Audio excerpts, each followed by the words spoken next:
سامعین، سیرت النبی کا یہ پروگرام آپ یعقوب علی کے ساتھ سن رہے ہیں۔ اب ہم ذکر کریں گے اللہ کے شیر حضرت حمزہ رضی اللہ تعالیٰ عنہ کی شہادت۔ حضرت حمزہ رضی اللہ تعالیٰ عنہ کا قاتل وحشی بن حرب تھا۔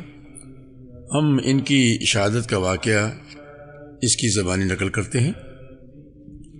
اس کا بیان ہے کہ میں جبیر بن مطعم کا غلام تھا اور ان کا چچا تیمہ بن عدی جنگ بدر میں مارا گیا تھا۔ جب قریش جنگ احد پر روانہ ہونے لگے تو جبیر بن مطعم نے مجھ سے کہا، اگر تم محمد کے چچا حمزہ کو میرے چچا کے بدلے قتل کر دو تو تم آزاد ہو۔ وحشی کا بیان ہے کہ اس پیش کش کے نتیجے میں میں بھی لوگوں کے ساتھ روانہ ہوا۔ میں حبشی آدمی تھا اور حبشیوں کی طرح نیزہ پھینکنے میں ماہر تھا۔ نشانہ کم ہی چوکتا تھا۔ جب لوگوں میں جنگ چھڑ گئی تو میں نکل کر حمزہ کو دیکھنے لگا۔ میری نگاہیں انہی کی تلاش میں تھیں۔ بالآخر میں نے انہیں لوگوں کی پہنائی میں دیکھ لیا۔ وہ خاکستری اونٹ معلوم ہو رہے تھے، لوگوں کو درہم برہم کرتے جا رہے تھے۔ ان کے سامنے کوئی چیز ٹک نہیں پاتی تھی۔ واللہ میں بھی ان کے ارادے سے تیار ہی ہو رہا تھا اور ایک درخت یا پتھر کی اوٹ میں چھپ کر انہیں قریب آنے کا موقع دینا چاہتا تھا کہ اتنے میں سبع بن عبد العزی مجھ سے آگے بڑھ کر ان کے پاس جا پہنچا۔ حمزہ رضی اللہ تعالیٰ عنہ نے اسے للکارتے ہوئے کہا، او شرمگاہ کی چمڑی کاٹنے والے کے بیٹے، یہ لے، اور ساتھ ہی اس زور کی تلوار ماری کہ گویا اس کا سر تھا ہی نہیں۔ وحشی کا بیان ہے کہ اس کے ساتھ ہی میں نے اپنا نیزہ تولا اور جب میری مرضی کے مطابق ہو گیا تو ان کی طرف اچھال دیا۔ نیزہ ناف کے نیچے لگا اور دونوں پاؤں کو بیچ سے پار ہو گیا۔ انہوں نے میری طرف اٹھنا چاہا لیکن مغلوب ہو گئے۔ میں نے ان کو اسی حال میں چھوڑ دیا یہاں تک کہ وہ فوت ہو گئے۔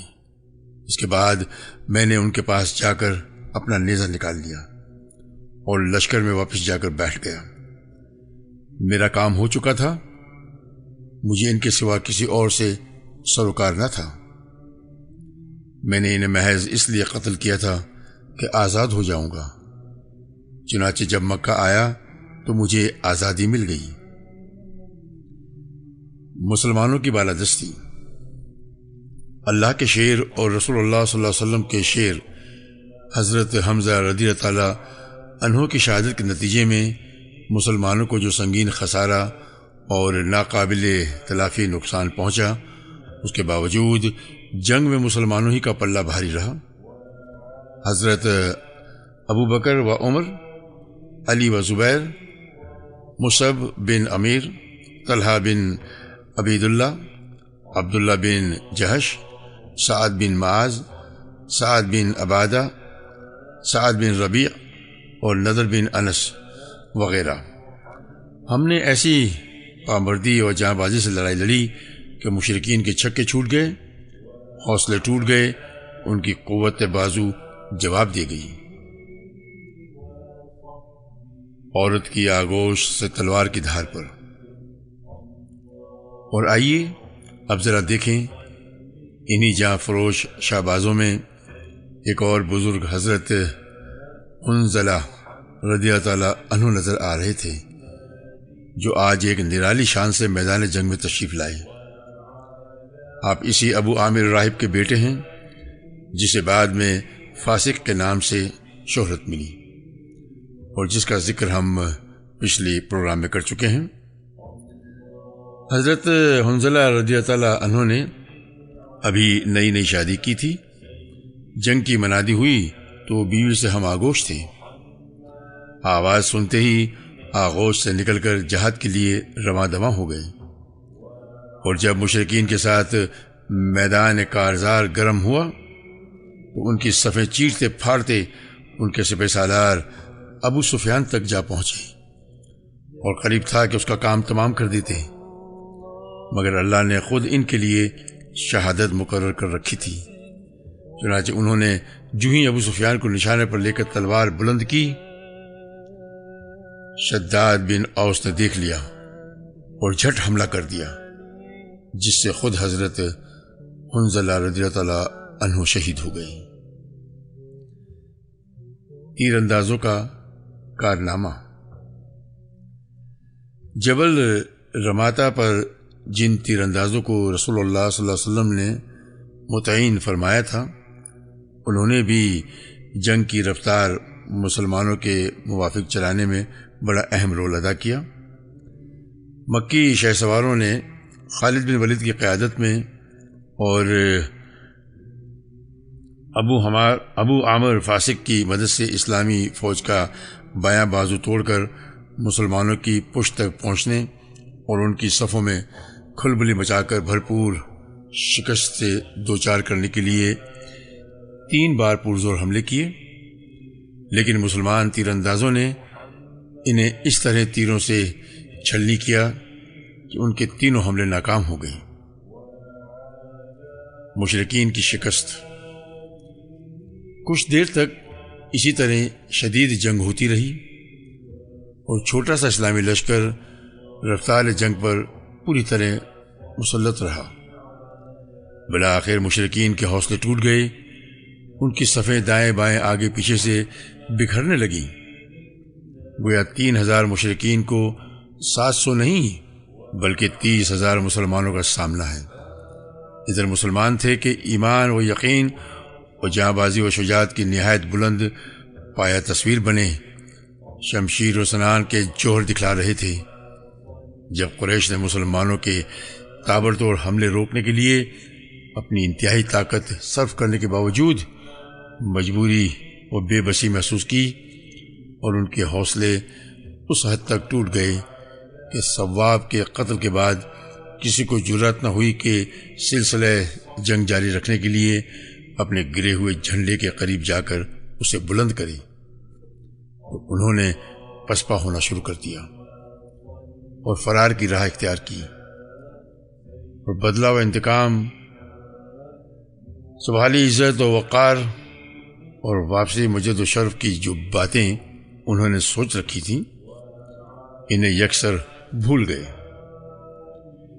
ابن اسحاق کہتے ہیں کہ اللہ نے مسلمانوں پر اپنی مدد نازل کی اور ان سے اپنا وعدہ پورا کیا، چنانچہ مسلمانوں نے تلواروں سے مشرکین کی ایسی کٹائی کی کہ وہ کیمپ سے بھی پرے بھاگ گئے اور بلا شبہ ان کو شکست فاش ہوئی۔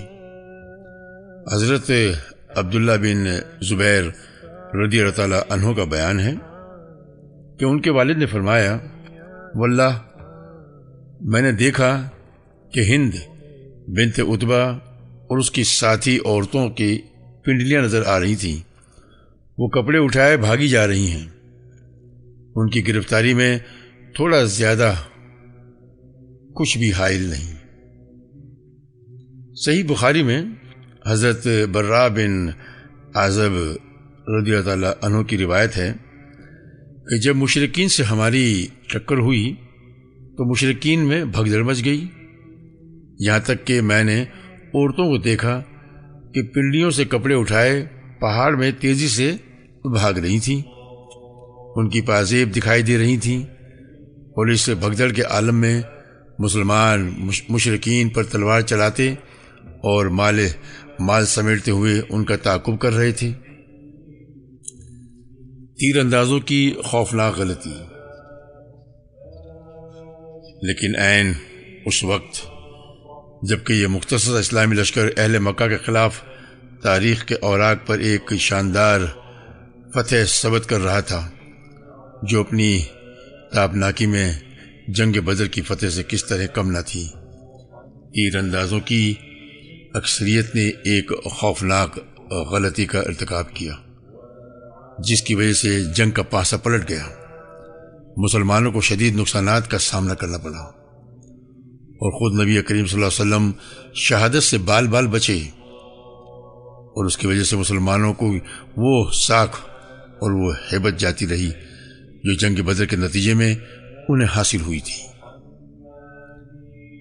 پچھلے پروگرام میں ہم ذکر کر چکے ہیں کہ رسول اللہ صلی اللہ علیہ وسلم نے تیر اندازوں کو فتح و شکست ہر حال میں اپنے پہاڑی مورچے پر ڈٹے رہنے کی کتنی سختی تاکید فرمائی تھی، لیکن ان سارے تاکیدی احکامات کے باوجود جب انہوں نے دیکھا کہ مسلمان مال غنیمت لوٹ رہے ہیں تو ان پر جب دنیا کا کچھ اثر غالب آ گیا، چنانچہ بعض نے بعض سے کہا، غنیمت غنیمت، تمہارے ساتھی جیت گئے، اب کاہے کا انتظار ہے؟ اس آواز کے اٹھتے ہی ان کے کمانڈر حضرت عبداللہ بن جبیر رضی اللہ تعالیٰ عنہ نے انہیں رسول اللہ صلی اللہ علیہ وسلم کے احکامات یاد دلائے اور فرمایا، کیا تم لوگ بھول گئے کہ رسول اللہ صلی اللہ علیہ وسلم نے تمہیں کیا حکم دیا تھا؟ لیکن ان کی غالب اکثریت نے اس یاد دہانی پر کان نہ دھرے اور کہنے لگے، اللہ کی قسم، ہم بھی لوگوں کے پاس ضرور جائیں گے اور کچھ مال غنیمت ضرور حاصل کریں گے۔ اس کے بعد 40 تیر اندازوں نے اپنے مورچے چھوڑ دیے اور مال غنیمت سمیٹنے کے لیے عام لشکر میں جا شامل ہوئی۔ اس طرح مسلمانوں کی پشت خالی ہو گئی اور وہاں صرف عبداللہ بن جبیر اور ان کے 9 ساتھی باقی رہ گئے، جو اس عزم کے ساتھ اپنے مورچوں میں ڈٹے رہے، یا تو انہیں اجازت دی جائے گی یا وہ اپنی جان آفرین کے حوالے کر دیں گے۔ اسلامی لشکر مشرکین کے نرغے میں خالد بن ولید، جو اس سے پہلے 3 بار اس مورچے کو سر کرنے کی کوشش کر چکے تھے، اس زرعی موقع سے فائدہ اٹھاتے ہوئے نہایت تیزی سے چکر کاٹ کر اسلامی لشکر کی پشت پر جا پہنچے اور چند لمحوں میں عبداللہ بن جبیر اور ان کے ساتھیوں کا صفایا کر کے مسلمانوں پر پیچھے سے ٹوٹ پڑے۔ ان کے شہسواروں نے ایک نعرہ بلند کیا جس سے شکست خوردہ مشرکین کو اس نئی تبدیلی کا علم ہو گیا اور وہ بھی مسلمانوں پر ٹوٹ پڑے۔ ادھر قبیلہ بنو حارث کی ایک عورت عمرہ بنت عاقمہ نے لپک کر زمین پر پڑا مشرکین کا جھنڈا اٹھا لیا۔ پھر کیا تھا، بکھرے ہوئے مشرکین اس کے گرد سمیٹنے لگے اور ایک نے دوسرے کو آواز دی، جس کے نتیجے میں وہ مسلمانوں کے خلاف اکٹھے ہو گئے اور جم کر لڑائی شروع ہو گئی۔ اب مسلمان آگے اور پیچھے دونوں طرف سے گھیرے میں آ چکے تھے، گویا چکی کے 2 پارٹوں کے بیچ میں پڑ گئے تھے۔ رسول اللہ صلی اللہ علیہ وسلم کا پرخطر فیصلہ اور دلرانہ اقدام۔ اس وقت رسول اللہ صلی اللہ علیہ وسلم صرف 9 صحابہ اکرام اور ذرا جتنی نفری کے ہمراہ پیچھے تشریف فرما تھے اور مسلمانوں کی مار دھاڑ اور مشرکین کے کھدیرے جانے کا منظر دیکھ رہے تھے کہ آپ صلی اللہ علیہ وسلم کو ایک دم اچانک خالد بن ولید کے شہسوار دکھائی پڑے۔ اس کے بعد آپ صلی اللہ علیہ وسلم کے سامنے 2 ہی راستے تھے، یا تو آپ صلی اللہ علیہ وسلم اپنے 9 رفقا سمیت بھاگ کر کسی محفوظ جگہ چلے جاتے اور اپنے لشکر کو جو اب نرغے میں آیا ہی چاہتا تھا اس کی قسمت پر چھوڑ دیتے، یا اپنی جان خطرے میں ڈال کر اپنے صحابہ کو بلاتے اور ان کی معتد بتعداد اپنے پاس جمع کر کے ایک مضبوط محاذ تشکیل کے دینے اور اس کے ذریعے مشرکین کا گھیراؤ توڑ کر اپنے لشکر کے لیے احد کی بلندی کی طرف جانے کا راستہ بناتے۔ آزمائش کے اس نازک ترین موقع پر رسول اللہ صلی اللہ علیہ وسلم کی عبقریت اور بے نظیر شجاعت نمایاں ہوئی، کیونکہ آپ صلی اللہ علیہ وسلم نے جان بچا کر بھاگنے کی بجائے اپنی جان خطرے میں ڈال کر صحابہ اکرام کی جان بچانے کا فیصلہ کیا۔ چنانچہ آپ صلی اللہ علیہ وسلم نے خالد بن ولید کے شہ سواروں کو دیکھتے ہی نہایت بلند آواز سے صحابہ اکرام کو پکارا، اللہ کے بندو ادھر حالانکہ آپ صلی اللہ علیہ وسلم جانتے تھے کہ یہ آواز مسلمانوں سے پہلے مشرکین تک پہنچ جائے گی، اور یہی ہوا بھی۔ چنانچہ آواز سن کر مشرکین کو معلوم ہو گیا کہ آپ صلی اللہ علیہ وسلم یہیں موجود ہیں، لہذا ان کا ایک دستہ مسلمانوں سے پہلے آپ صلی اللہ علیہ وسلم کے پاس پہنچ گیا، اور باقی شہ سواروں نے تیزی کے ساتھ مسلمانوں کو گھیرنا شروع کر دیا۔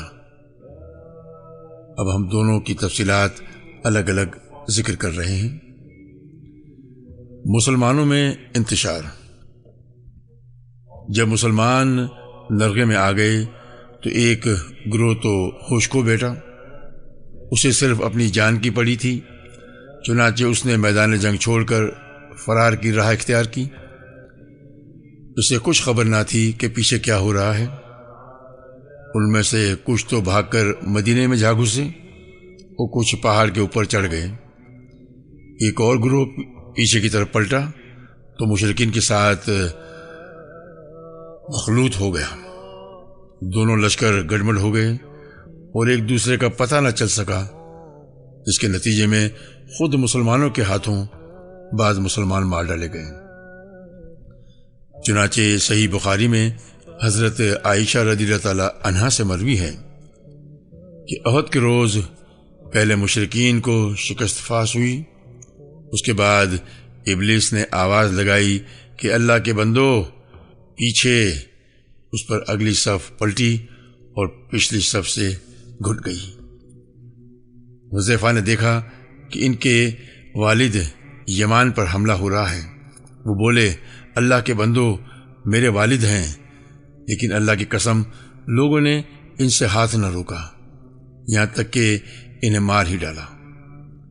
حذیفہ نے کہا، اللہ آپ لوگوں کی مغفرت کرے۔ حضرت عروہ کا بیان ہے کہ واللہ حضرت حذیفہ رضی اللہ عنہ میں ہمیشہ خیر کا بقیہ رہا، یہاں تک کہ وہ اللہ سے جا ملے۔ غرض اس گروہ کی صفوں میں سخت انتشار اور بد نظمی پیدا ہو گئی تھی۔ بہت سے لوگ حیران و سرگاں تھے، ان کی سمجھ میں نہیں آ رہا تھا کہ کدھر جائیں۔ اسی دوران ایک پکارنے والے کی پکار سنائی پڑی کہ محمد قتل کر دیے گئے ہیں۔ اس سے رہا سا ہوش بھی جاتا رہا۔ اکثر لوگوں کے حوصلے ٹوٹ گئے، بعض نے لڑائی سے ہاتھ روک لیا اور درماندہ ہو کر ہتھیار پھینک دیے۔ کچھ اور لوگوں نے سوچا کہ رئیس المنافقین عبداللہ بن ابی سے مل کر کہا جائے کہ وہ ابو سفیان سے ان کے لیے امان طلب کر دیں۔ چند لمحے بعد ان لوگوں کے پاس حضرت انس بن نضر رضی اللہ تعالیٰ عنہ کا گزر ہوا۔ دیکھا کہ ہاتھ پر ہاتھ دھرے پڑے بیٹھے ہیں۔ پوچھا کاہے کا انتظار ہے؟ جواب دیا کہ رسول اللہ صلی اللہ علیہ وسلم قتل کر دیے گئے ہیں۔ حضرت انس بن نضر نے کہا، تو اب آپ رسول اللہ صلی اللہ علیہ وسلم کے بعد تم لوگ زندہ رہ کر کیا کرو گے؟ اٹھو اور جس چیز پر رسول اللہ صلی اللہ علیہ وسلم نے جان دی اس پر تم بھی جان دے دو۔ اس کے بعد کہا، اے اللہ، ان لوگوں نے یعنی مسلمانوں جو کچھ کیا ہے اس پر میں تیرے حضور معذرت کرتا ہوں، اور ان لوگوں نے یعنی مشرکین نے جو کچھ کیا ہے اس سے برات اختیار کرتا ہوں۔ اور یہ کہہ کر آگے بڑھ گئے۔ آگے حضرت سعد بن معاذ رضی اللہ تعالیٰ عنہ سے ملاقات ہوئی۔ انہوں نے دریافت کیا، ابو عمر کہاں جا رہے ہو؟ حضرت انس نے جواب دیا، آہا، جنت کی خوشبو کا کیا کہنا، اے سعد، میں اس عہد کے پرے محسوس کر رہا ہوں۔ اس کے بعد وہ آگے بڑھے اور مشرکین سے لڑتے ہوئے شہید ہو گئی۔ خاتمہ جنگ کے بعد انہیں پہچانا نہ جا سکا، حتیٰ کہ ان کی بہن نے انہیں محض انگلیوں کے پورے سے پہچانا۔ ان کو نیزے، تلوار اور تیر کے 80 سے زیادہ زخم آئے تھے۔ اسی طرح ثابت بن وحدہ رضی اللہ تعالیٰ عنہ نے اپنی قوم کو پکار کر کہا، اگر محمد صلی اللہ علیہ وسلم قتل کر دیے گئے ہیں تو اللہ تو زندہ ہے وہ تو نہیں مر سکتا، تم اپنے دین کے لیے لڑو، اللہ تمہیں فتح مدد فرمائے گا۔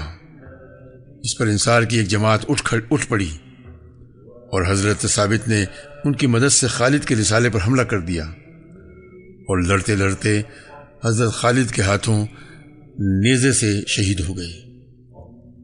انہی کی طرح ان کے رفقا نے بھی لڑتے لڑتے جام شہادت نوش کیا۔ ایک مہاجر صحابی ایک انصار صحابی کے پاس سے گزرے جو خون میں لت پت تھے۔ مہاجر نے کہا، بھائی فلاں آپ کو معلوم ہو چکا ہے کہ محمد صلی اللہ علیہ وسلم قتل کر دیے گئے ہیں؟ انصاری نے کہا، اگر محمد صلی اللہ علیہ وسلم قتل کر دیے گئے تو وہ اللہ کا دین پہنچا چکے ہیں، اب تمہارا کام ہے کہ اس دین کی حفاظت کے لیے لڑو۔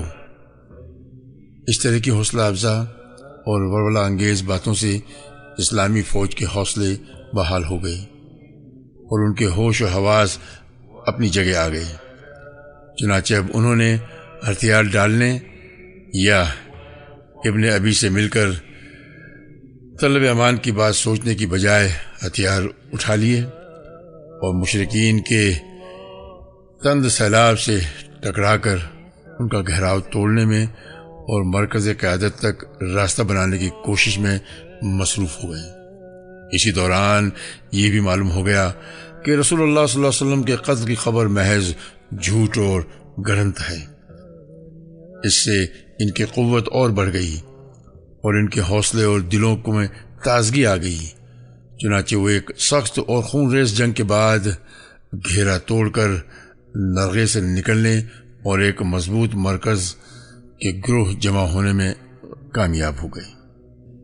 اسلامی لشکر کا ایک تیسرا گروہ وہ تھا جسے صرف رسول اللہ صلی اللہ علیہ وسلم کی فکر تھی۔ یہ گروہ گھیراؤ کی کارروائی کا علم ہوتے ہی رسول اللہ صلی اللہ علیہ وسلم کی طرف پلٹا۔ ان میں سر فہرست ابو بکر صدیق، عمر بن خطاب، علی بن ابی طالب وغیرہ شامل تھے۔ یہ لوگ مقاتلین کی صف اول میں بھی سب سے آگے تھے، لیکن جب نبی اکرم صلی اللہ علیہ وسلم کی ذات گرامی کے لیے خطرہ پیدا ہوا تو آپ کی حفاظت اور دفاع کرنے والوں میں بھی سب سے آگے تھے۔ رسول اللہ صلی اللہ علیہ وسلم کے گرد خون ریز معرکہ عین اسی وقت جبکہ اسلامی لشکر نرگے میں آ کر مشرکین کی چکی کے دو پارٹوں کے درمیان پس رہا تھا۔ رسول اللہ صلی اللہ علیہ وسلم کے ارد گرد بھی خون ریز معرکہ آرائی جاری تھی۔ ہم بتا چکے ہیں کہ مشرکین نے گھیراؤ کی کارروائی شروع کی تو رسول اللہ صلی اللہ علیہ وسلم کے ہمراہ محض 9 آدمی تھے، اور جب آپ صلی اللہ علیہ وسلم نے مسلمانوں کو یہ کہہ کر پکارا کہ میری طرف آؤ، میں اللہ کا رسول ہوں، تو آپ کی آواز مشرکین نے سن لی اور آپ کو پہچان لیا، کیونکہ اس وقت وہ مسلمان سے بھی زیادہ آپ کے قریب تھے۔ چنانچہ انہوں نے جھپٹ کر آپ پر حملہ کر دیا اور کسی مسلمان کی آمد سے پہلے اپنا پورا بوجھ ڈال دیا۔ اس فوری حملے کے نتیجے میں ان مشرکین اور وہاں پر موجود 9 صحابہ کے درمیان نہایت سخت معرکہ آرائی ہوئی شروع ہو گئی، جس میں محبت و جاں سپاری اور شجاعت و جاں بازی کے بڑے بڑے نادر واقعات پیش آئے۔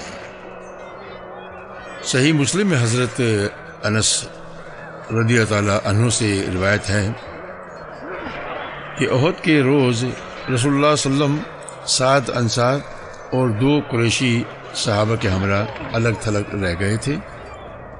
جب حملہ آور آپ صلی اللہ علیہ وسلم کے بالکل قریب پہنچ گئے تو آپ نے فرمایا،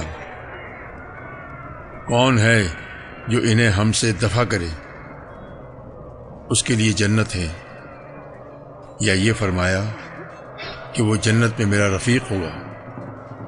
اس کے بعد ایک انصاری صحابی آگے بڑھے اور لڑتے لڑتے شہید ہو گئے۔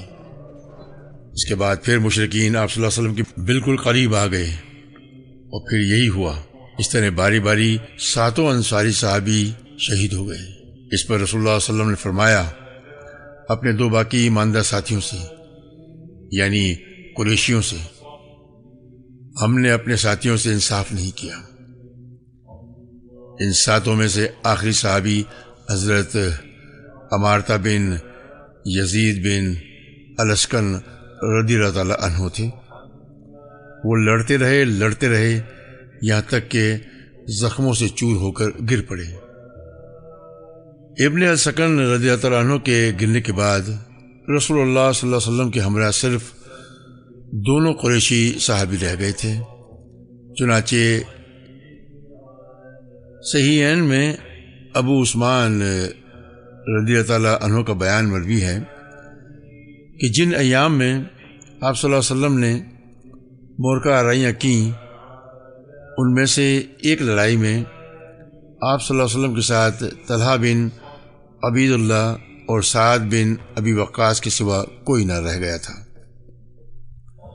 اور یہ لمحہ رسول اللہ صلی اللہ علیہ وسلم کی زندگی کے لیے نہایت ہی نازک ترین لمحہ تھا، جبکہ مشرکین کے لیے انتہائی سنہری موقع تھا۔ اور حقیقت یہ ہے کہ مشرکین نے اس موقع سے فائدہ اٹھانے میں کوئی کوتاہی نہیں کی۔ انہوں نے اپنا تابڑ توڑ حملہ نبی اکرم صلی اللہ علیہ وسلم پر مرکوز رکھا اور چاہا کہ آپ صلی اللہ علیہ وسلم کا کام تمام کر دیں۔ اسی حملے میں عتبہ بن ابی وقاص نے آپ صلی اللہ علیہ وسلم کو پتھر مارا، جس سے آپ صلی اللہ علیہ وسلم پہلو کے بل گر گئے۔ آپ کا داہنا نچلا رباعی دانت ٹوٹ گیا اور آپ صلی اللہ علیہ وسلم کا نچلا ہونٹ زخمی ہو گیا۔ عبداللہ بن شہاب زہری نے آگے بڑھ کر آپ صلی اللہ علیہ وسلم کی پیشانی زخمی کر دی۔ ایک اور اڑیل سوار عبداللہ بن قمعہ نے لپک کر آپ صلی اللہ علیہ وسلم کے کندھے پر ایسی سخت تلوار ماری کہ آپ صلی اللہ علیہ وسلم 1 مہینے سے زیادہ اس کی تکلیف محسوس کرتے رہے۔ البتہ آپ صلی اللہ علیہ وسلم کی دوہری ذرہ نہ کٹ سکی۔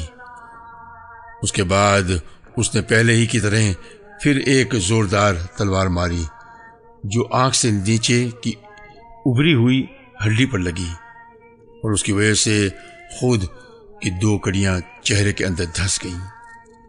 ساتھ ہی اس نے کہا، اسے لے، میں قمہ توڑنے والے کا بیٹا ہوں۔ رسول اللہ صلی اللہ علیہ وسلم نے چہرے سے خون پوچھتے ہوئے فرمایا، اللہ تجھے توڑ ڈالے۔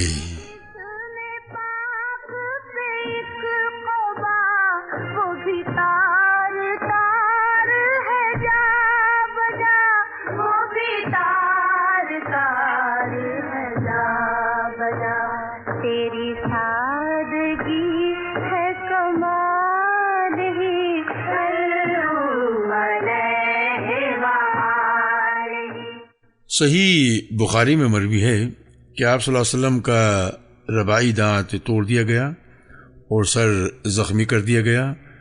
اس وقت آپ صلی اللہ علیہ وسلم اپنے چہرے سے خون پونچھتے جا رہے تھے اور کہتے جا رہے تھے، وہ قوم کیسے کامیاب ہو سکتی ہے جس نے اپنے نبی کے چہرے کو زخمی کر دیا اور اس کا دانت توڑ دیا، حالانکہ وہ انہیں اللہ کی طرف دعوت دے رہا تھا۔ اس پر اللہ عز و جل نے یہ آیات نازل فرمائی۔ آیات کا ترجمہ ہے، آپ کو کوئی اختیار نہیں، اللہ چاہے تو انہیں توبہ کی توفیق دے اور چاہے تو عذاب دے کہ وہ ظالم ہیں۔ طبرانی کی روایت ہے کہ آپ صلی اللہ علیہ وسلم نے اس روز فرمایا، اس قوم پر اللہ کا سخت عذاب ہو جس نے اپنے پیغمبر کا چہرہ خون آلود کر دیا۔ پھر تھوڑی دیر رک کر فرمایا، اے اللہ میری قوم کو بخش دے، وہ نہیں جانتی۔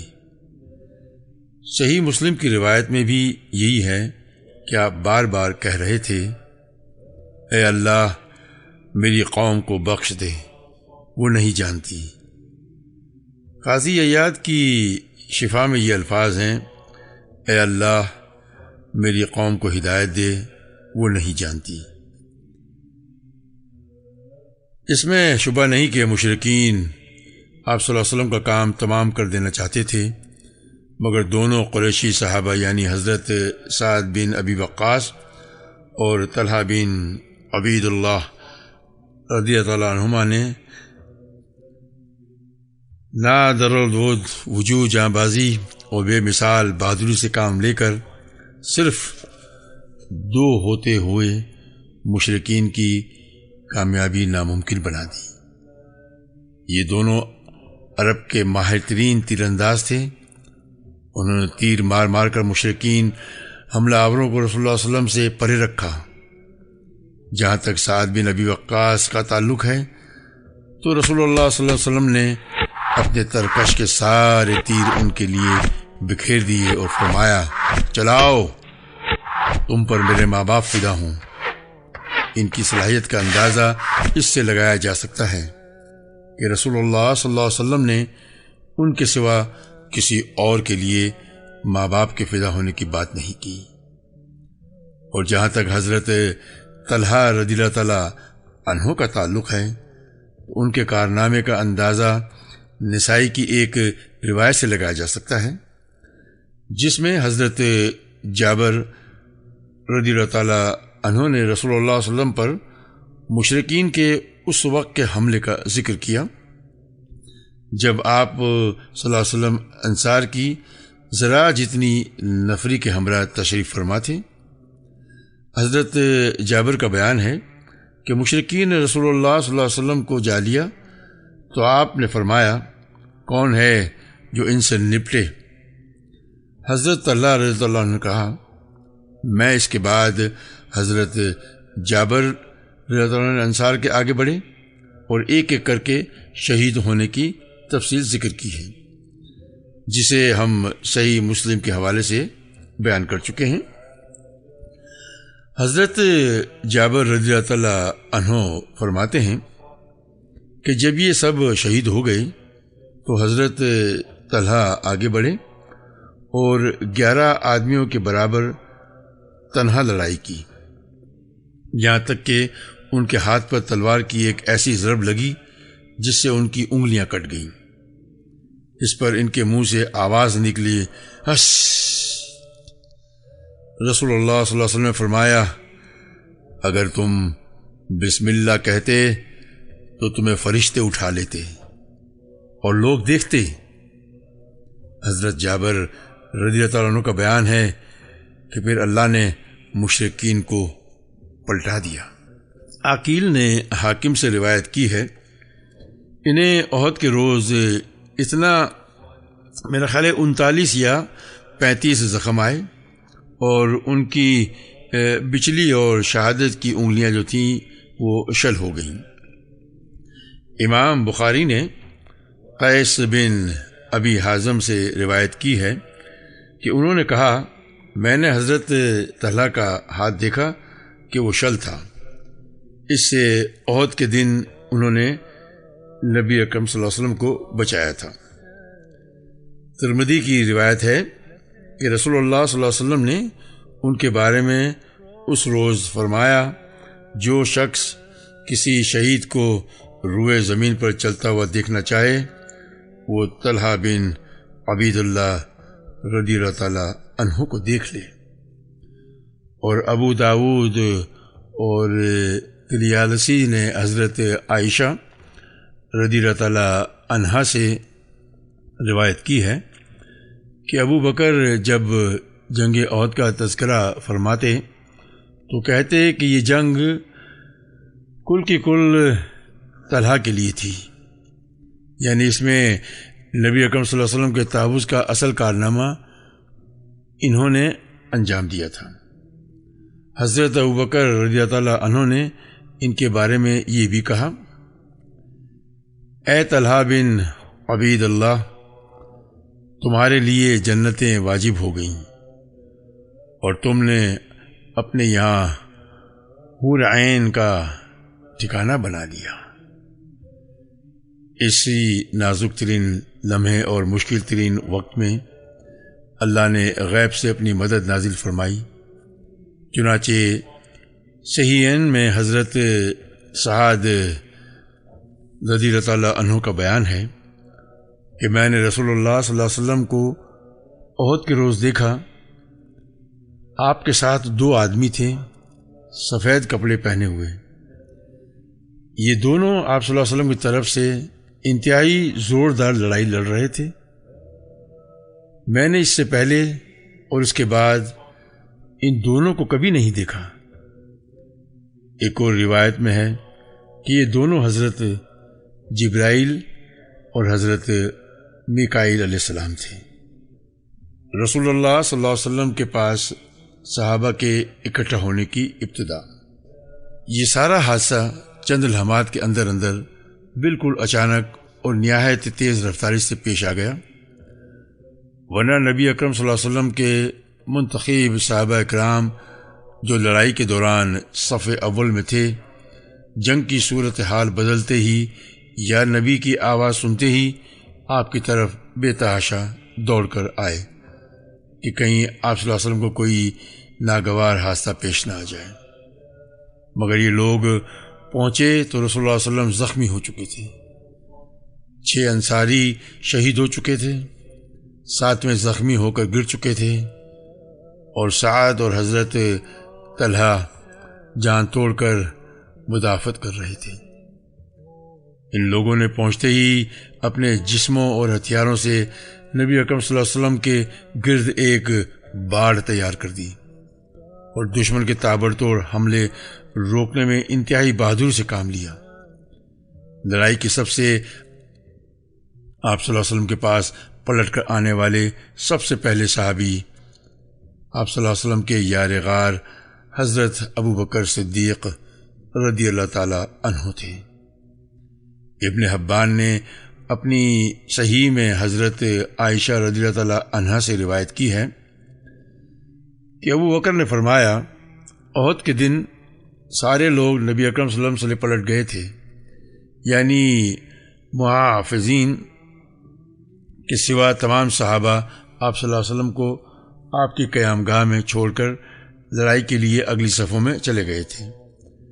پھر گھیراؤ کے حادثے کے بعد میں پہلا شخص تھا جو نبی اکرم صلی اللہ علیہ وسلم کے پاس پلٹ کر آیا۔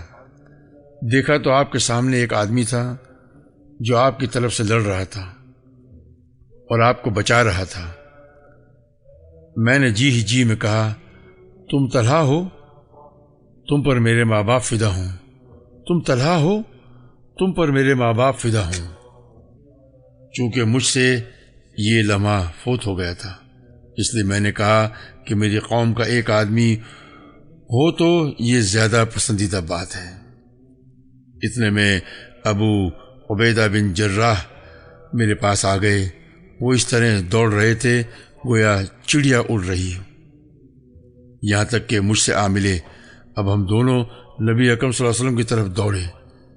دیکھا تو آپ کے آگے طلحہ بچھے پڑے ہیں۔ آپ صلی اللہ علیہ وسلم نے فرمایا، اپنے بھائی کو سنبھالو، اس نے جنت واجب کر لی ہے۔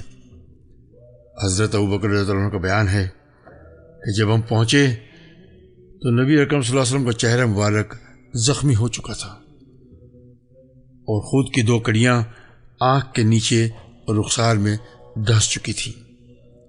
میں نے انہیں نکالنا چاہا تو ابو عبیدہ نے کہا، اللہ کا واسطہ دیتا ہوں، مجھے نکالنے دیجیے۔ اس کے بعد انہوں نے منہ سے ایک کڑی پکڑی اور آہستہ آہستہ نکالنی شروع کی تاکہ رسول اللہ صلی اللہ علیہ وسلم کو اذیت نہ پہنچے، اور بالآخر ایک کڑی اپنے منہ سے کھینچ کر نکال دی، لیکن اس کوشش میں ان کا ایک نچلا دانت گر گیا۔ اب دوسری میں نے کھینچنی چاہی تو ابو عبیدہ نے پھر کہا، ابو بکر اللہ کا واسطہ دیتا ہوں، مجھے کھینچنے دیجیے۔ اس کے بعد دوسری بھی آہستہ آہستہ کھینچی، لیکن ان کا دوسرا نچلا دانت بھی گر گیا۔ پھر رسول اللہ صلی اللہ علیہ وسلم نے فرمایا، اپنے بھائی طلحہ کو سنبھالو، اس نے جنت واجب کر لی۔ حضرت ابوبکر رضی اللہ عنہ کہتے ہیں کہ اب ہم طلحہ رضی اللہ تعالیٰ عنہ کی طرف متوجہ ہوئے اور انہیں سنبھالا۔ ان کو 10 سے زیادہ زخم آ چکے تھے۔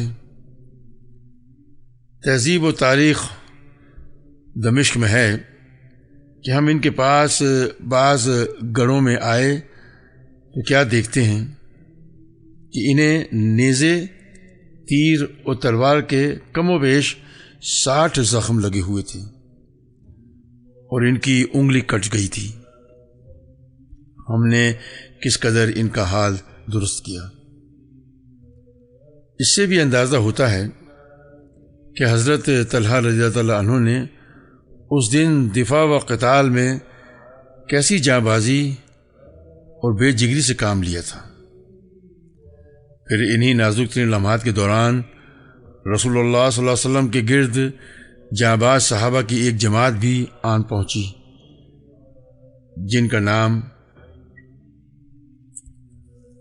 کے نام یہ ہیں: نمبر 1 ابو دجانہ، نمبر 2 مصعب بن عمیر، نمبر 3 علی بن ابی طالب، نمبر 4 سہیل بن حنیف، نمبر 5 مالک بن سنان ابو سعید خدری کے والد، نمبر 6 ام امارہ نصیبہ بنت کعب مازنیہ، نمبر 7 قتادہ بن نعمان، نمبر 8 عمر بن خطاب، نمبر 9 حاطب بن ابی بلتہ اور ابو طلحہ رضی اللہ تعالی عنہما اجمعین۔ یہ لوگ کیسے کیسے رسول اللہ صلی اللہ علیہ وسلم تک پہنچے ہوں گے، ان کا ایک ہلکا سا اندازہ حضرت علی رضی اللہ تعالی عنہ کے اس بیان سے ہو سکتا ہے کہ احد کے دن جب رسول اللہ صلی اللہ علیہ وسلم سے منظم ہو گئے تو میں نے مقتولین میں دیکھا رسول اللہ صلی اللہ علیہ وسلم نظر نہ آئے۔ میں نے جی میں کہا واللہ آپ بھاگ نہیں سکتے اور مقتولین میں آپ کو دیکھ نہیں رہا ہوں، اس لیے میں سمجھتا ہوں کہ ہم نے جو کچھ کیا ہے اس سے اللہ نے غضبناک ہو کر اپنے نبی صلی اللہ علیہ وسلم کو اٹھا لیا ہے، لہٰذا میرے لیے اس سے بہتر کوئی صورت نہیں کہ لڑتے لڑتے شہید ہو جاؤں۔ پھر کیا تھا، میں نے اپنی تلوار کی میان توڑ دی اور قریش پر اس زور کا حملہ کیا کہ انہوں نے جگہ خالی کر دی۔ اب کیا دیکھتا ہوں کہ رسول اللہ صلی اللہ علیہ وسلم ان کے درمیان گھیرے میں موجود ہیں۔ مشرکین کے دباؤ میں اضافہ، ادھر مشرکین کی تعداد بھی لمحہ ب لمحہ بڑھتی جا رہی تھی، جس کے نتیجے میں ان کے حملے سخت ہوتے جا رہے تھے اور ان کا دباؤ بڑھتا جا رہا تھا، یہاں تک کہ رسول اللہ صلی اللہ علیہ وسلم ان چند گڑھوں میں سے ایک گڑھے میں جا گرے، جنہیں ابو عامر فاسق نے اسی قسم کی شرارت کے لیے کھود رکھا تھا، اور اس کے نتیجے میں آپ صلی اللہ علیہ وسلم کا گھٹنا موچ کھا گیا۔ چنانچہ حضرت علی رضی اللہ تعالیٰ عنہ نے آپ صلی اللہ علیہ وسلم کا ہاتھ تھاما اور طلحہ بن عبید اللہ نے، جو خود بھی زخموں سے چور تھے، آپ صلی اللہ علیہ وسلم کو آغوش میں لیا، تب آپ صلی اللہ علیہ وسلم برابر کھڑے ہو سکے۔ نافع بن جبیر کہتے ہیں، میں نے ایک مہاجر صحابی کو سنا، فرما رہے تھے، میں جنگ احد میں حاضر تھا، میں نے دیکھا کہ ہر جانب سے رسول اللہ صلی اللہ علیہ وسلم پر تیر برس رہے ہیں اور آپ صلی اللہ علیہ وسلم تیروں کے بیچ میں ہیں، لیکن سارے تیر آپ صلی اللہ علیہ وسلم سے پھیر دیے جاتے ہیں، یعنی آگے گھیرا ڈالے ہوئے ہیں، صحابہ انہیں روک لیتے تھے۔ اور میں نے دیکھا کہ عبداللہ بن شہاب زہری کہہ رہا تھا، مجھے بتاؤ محمد کہاں ہے، اب یا تو میں رہوں گا یا وہ رہے گا، حالانکہ رسول اللہ صلی اللہ علیہ وسلم اس کے بازو میں تھے، آپ صلی اللہ علیہ وسلم کے ساتھ کوئی بھی نہ تھا۔ پھر وہ آپ صلی اللہ علیہ وسلم سے آگے نکل گیا۔ اس پر صفوان نے اس سے ملامت کی، جواب میں اس نے کہا، واللہ میں نے اسے دیکھا ہی نہیں، اللہ کی قسم وہ ہم سے محفوظ کر دیا گیا ہے۔ اس کے بعد ہم 4 آدمی یہ عہد و پیما کر کے نکلے کہ انہیں قتل کر دیں گے، لیکن ان تک نہ پہنچ سکے۔ نادرائے روزگار جاں بازی۔ بہرحال اس موقع پر مسلمانوں نے ایسی نادرہ روزگار جاں بازی اور تابناک قربانیوں سے کام لیا جس کی نظیر تاریخ میں نہیں ملتی۔ چنانچہ ابو طلحہ رضی اللہ تعالیٰ عنہ نے اپنے آپ کو رسول اللہ صلی اللہ علیہ وسلم کے آگے سپر بنا لیا۔ وہ اپنا سینہ اوپر اٹھا لیا کرتے تھے تاکہ آپ صلی اللہ علیہ وسلم کو دشمن کے تیروں سے محفوظ رکھ سکیں۔ حضرت انس رضی اللہ تعالیٰ عنہ کا بیان ہے کہ احد کے روز لوگ یعنی عام مسلمان شکست کھا کر رسول اللہ صلی اللہ علیہ وسلم کے پاس آنے کی بجائے ادھر ادھر بھاگ رہے، اور ابو طلحہ آپ کے آگے اپنی ایک ڈھال لے کر شیر بن گئے۔ وہ ماہر تیر انداز تھے، بہت کھینچ کر تیر چلاتے تھے۔ چنانچہ اسی دن 2 یا 3 کمانیں توڑ ڈالیں۔ نبی اکرم صلی اللہ علیہ وسلم کے پاس سے کوئی آدمی تیروں کا ترکش لیے گزرتا تو آپ فرماتے کہ انہیں ابو طلحہ کے لیے بکھیر دو، اور نبی صلی اللہ علیہ وسلم قوم کی طرف سر اٹھا کر دیکھتے تو ابو طلحہ کہتے، میرے ماں باپ آپ پر قربان ہوں، آپ صلی اللہ علیہ وسلم سر اٹھا کر نہ جھانکیں، آپ کو قوم کا کوئی تیر نہ لگ جائے، میرا سینہ آپ کے سینے کے آگے ہے۔ حضرت انس رضی اللہ تعالیٰ عنہ سے یہ بھی مروی ہے کہ حضرت ابو طلحہ نبی اکرم صلی اللہ علیہ وسلم سمیت ایک ہی ڈھال سے بچاؤ کر رہے تھے، اور ابو طلحہ بہت اچھے تیر انداز تھے۔ جب وہ تیر چلاتے تو نبی اکرم صلی اللہ علیہ وسلم گردن اٹھا کر دیکھتے کہ ان کا تیر کہاں گرا۔ حضرت ابو دجانہ نبی اکرم صلی اللہ علیہ وسلم کے آگے کھڑے ہو گئے اور اپنی پیٹھ کو آپ صلی اللہ علیہ وسلم کے لیے ڈھال بنا دیا۔ ان پر تیر پڑ رہے تھے لیکن وہ ہلتے نہ تھے۔ حضرت حاطب بن ابی بلتع رضی اللہ تعالیٰ عنہ نے عتبہ بن وقاص کا پیچھا کیا۔ اس نے نبی اکرم صلی اللہ علیہ وسلم کا دندان مبارک شہید کیا تھا، اور اسے اس زور کی تلوار ماری کہ اس کا سر چھٹک گیا۔ پھر اس کے گھوڑے اور تلوار پر قبضہ کر لیا۔ حضرت سعد بن ابی وقاص رضی اللہ تعالیٰ عنہ بہت زیادہ خواہاں تھے کہ اپنے اس بھائی عتبہ کو قتل کریں، مگر وہ کامیاب نہ ہو سکی، بلکہ یہ سعادت حضرت حاطب رضی اللہ تعالیٰ عنہ کی قسمت میں تھی۔ حضرت سہیل بن حنیف رضی اللہ تعالیٰ عنہ بھی بڑے جاں باز تیر انداز تھے۔ انہوں نے رسول اللہ صلی اللہ علیہ وسلم سے موت پر بیعت کی، اور اس کے بعد مشرکین کو نہایت زور و شور سے دفع کیا۔ رسول اللہ صلی اللہ علیہ وسلم خود بھی تیر چلا رہے تھے۔ چنانچہ حضرت قتادہ بن نعمان رضی اللہ عنہ کی روایت ہے کہ رسول اللہ صلی اللہ علیہ وسلم نے اپنی کمان سے اتنے تیر چلائے کہ اس کا کنارہ ٹوٹ گیا۔ پھر اس کمان کو حضرت قتادہ بن نعمان رضی اللہ عنہ نے لے لیا، اور وہ انہی کے پاس رہی۔ اس روز یہ واقعہ بھی ہوا کہ حضرت قتادہ کی آنکھ چوٹ کھا کر چہرے پر ڈھلک آئی۔ نبی اکرم صلی اللہ علیہ وسلم نے اسے اپنے ہاتھ سے پپوٹے کے اندر داخل کر دیا۔ اس کے بعد ان کی دونوں آنکھوں میں یہی زیادہ خوبصورتی لگتی رہی، اور اس کی بینائی اور زیادہ تیز ہو گئی۔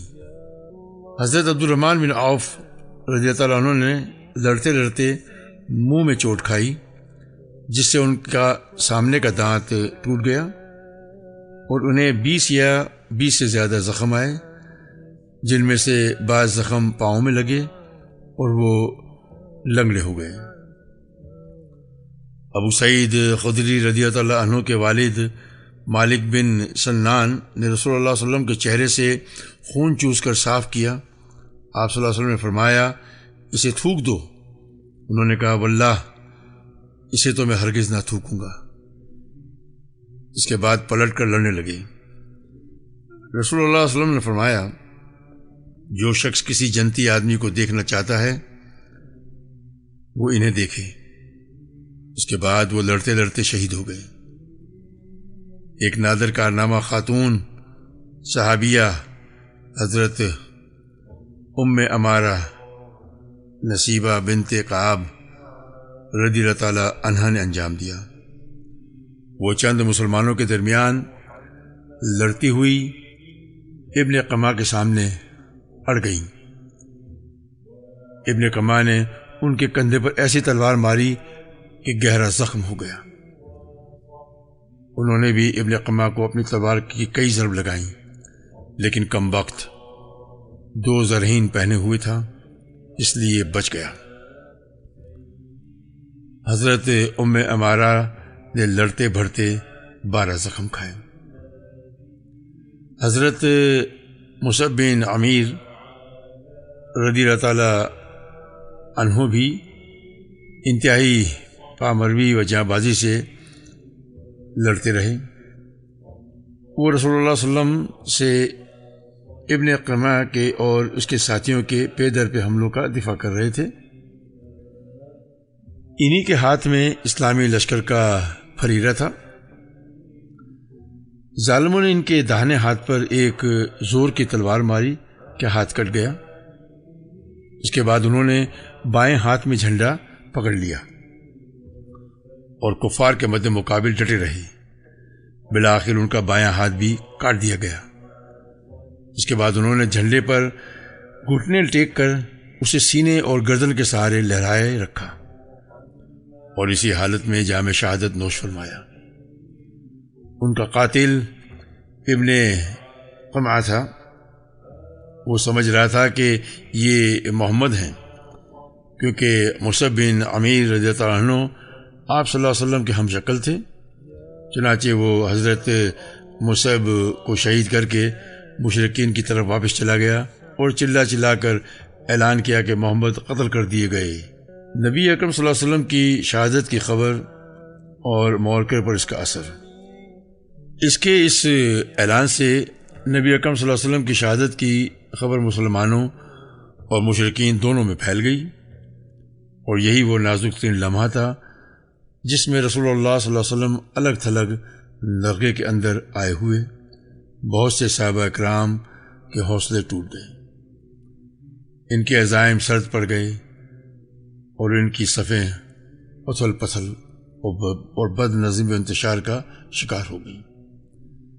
مگر آپ صلی اللہ علیہ وسلم کی شہادت کی یہی خبر اس حیثیت سے مفید ثابت ہوئی کہ اس کے بعد مشرکین کے پرجوش حملوں میں کس قدر کمی آ گئی، کیونکہ وہ محسوس کر رہے تھے کہ ان کا آخری مقصد پورا ہو چکا ہے۔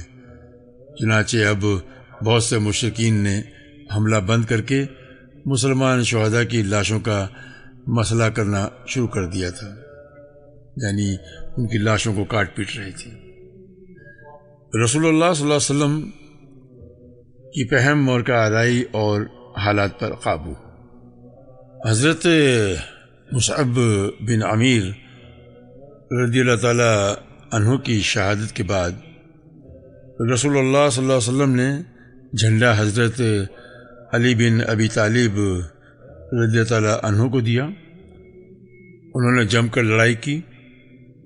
وہاں پر موجود باقی صحابہ کرام نے بھی بے مثال جانبازی و سرفروشی کے ساتھ دفاع اور حملہ کیا، جس سے بالآخر اس بات کا امکان پیدا ہو گیا کہ رسول اللہ صلی اللہ علیہ وسلم مشرکین کی صفیں چیر کر نرغے میں آئے ہوئے صحابہ کرام کی جانب راستہ بنائیں۔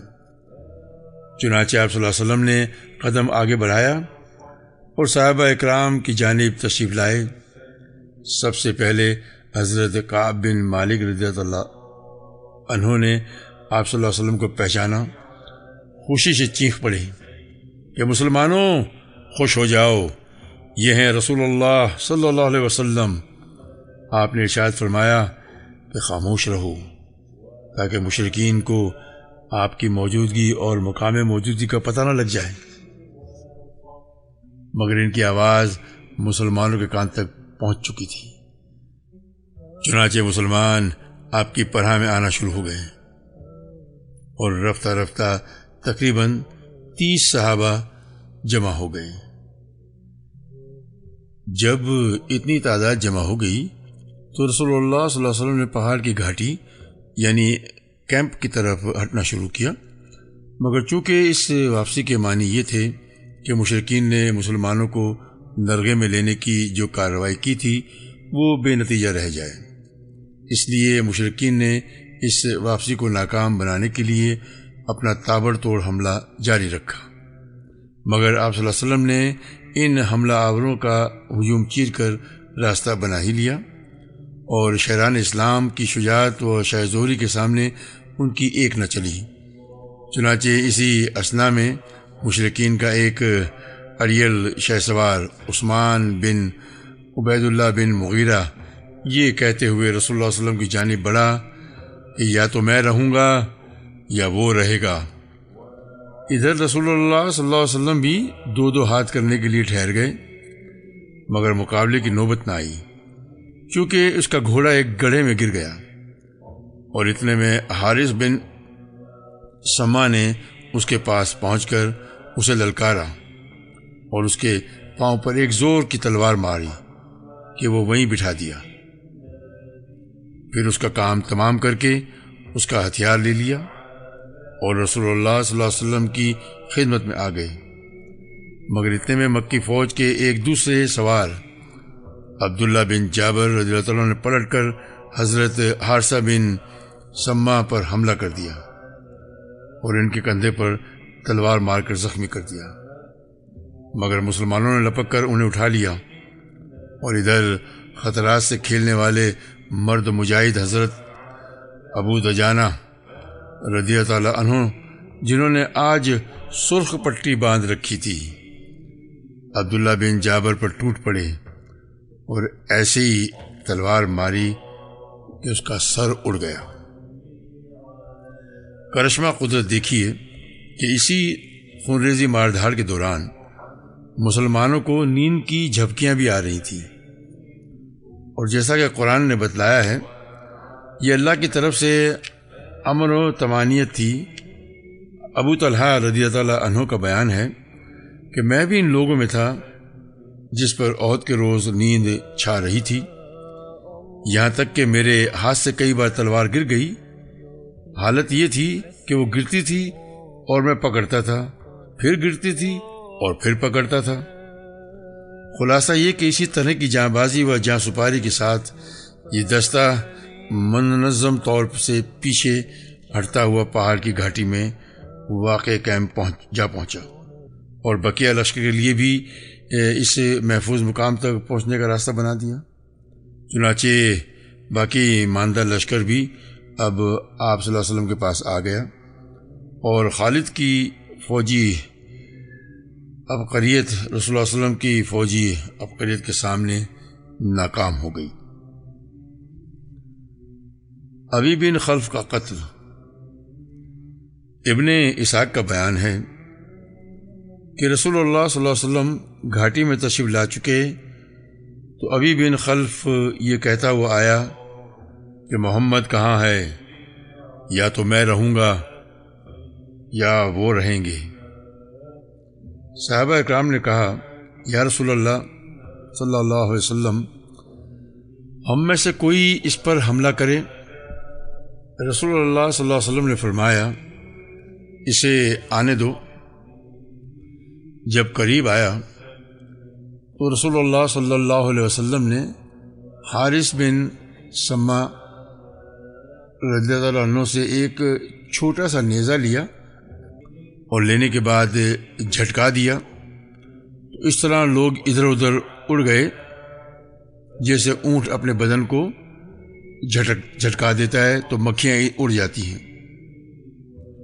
اس کے بعد آپ صلی اللہ علیہ وسلم اس کے مد مقابل پہنچے،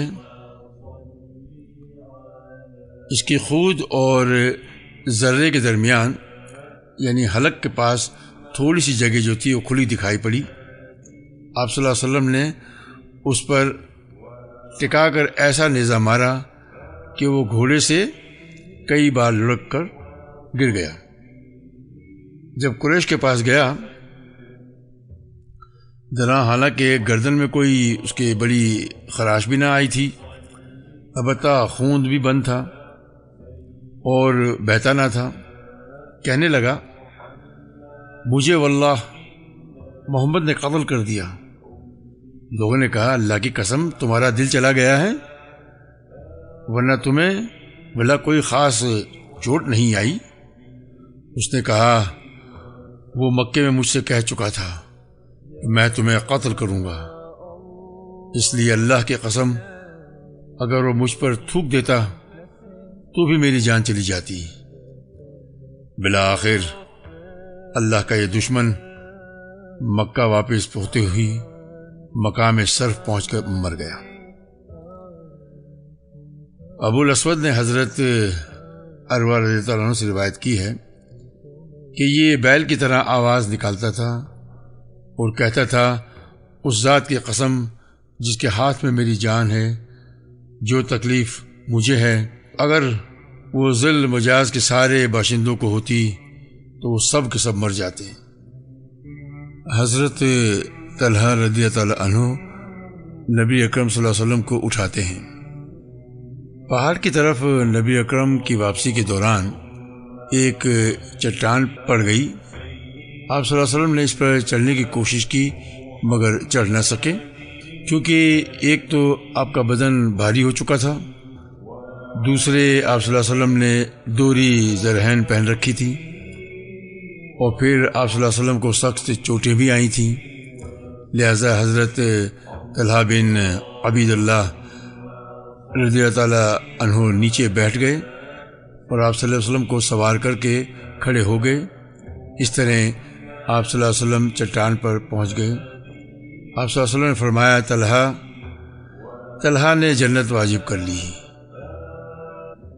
مشرکین کا آخری حملہ۔ جب رسول اللہ صلی اللہ علیہ وسلم گھاٹی کے اندر اپنی قیادت گاہ میں پہنچ گئے تو مشرکین نے مسلمانوں کو ذکر پہنچانے کی آخری کوشش کی۔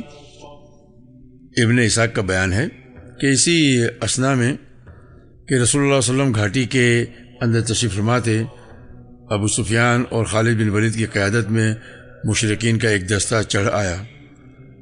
رسول اللہ صلی اللہ علیہ وسلم نے دعا فرمائی کہ اے اللہ، یہ ہم سے اوپر نہ جانے پائیں۔ پھر حضرت عمر بن خطاب رضی اللہ عنہ اور مہاجرین کی ایک جماعت نے لڑ کر انہیں پہاڑ سے نیچے اتار دیا۔